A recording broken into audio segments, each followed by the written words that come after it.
Écoute mon fils, viens et vois. La nuit, lorsque nous dormons, notre corps se refroidit.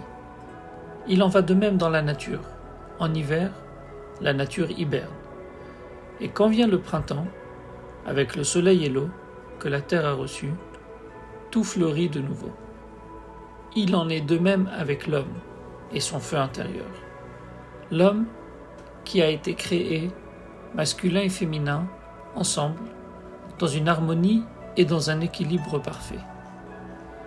Car si le premier homme avait réussi à maîtriser son feu intérieur, il aurait réussi à trouver son côté féminin à l'intérieur de lui. On n'aurait pas eu besoin de le faire tomber dans un inconscient pour lui extirper son côté féminin et le remettre en face de lui. Et de la même manière, un serpent, un animal qui se nourrit de feu, faute d'avoir maîtrisé son feu intérieur, il ne serait jamais venu les tenter, pour les faire tomber dans la dualité. Car l'arbre de la connaissance du bien et du mal n'est rien d'autre que la dualité. Le côté féminin a vu que l'arbre de la connaissance du bien et du mal, la dualité, était bon pour l'intellect. Mais hélas, l'intellect est lui aussi un feu dévorant, une maladie contagieuse, qu'elle a transmise au côté masculin. Écoute mon fils, viens et vois. Maîtriser son feu intérieur, un équilibre et une harmonie parfaite du masculin et du féminin à l'intérieur de nous et ensuite autour de nous.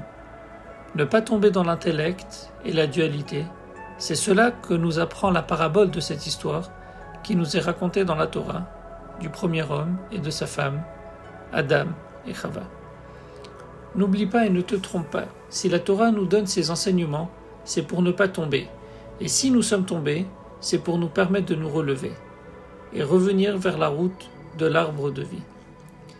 Car quel est le premier des 10 commandements de la révélation sinaïque ? Je suis l'Éternel ton Dieu qui t'a fait sortir d'Égypte, d'une maison d'esclavage, qui nous a fait sortir de notre servitude. Et quel est le dernier commandement des 10 commandements de la révélation sinaïque ? De ne pas convoiter, ne pas tomber dans la dualité.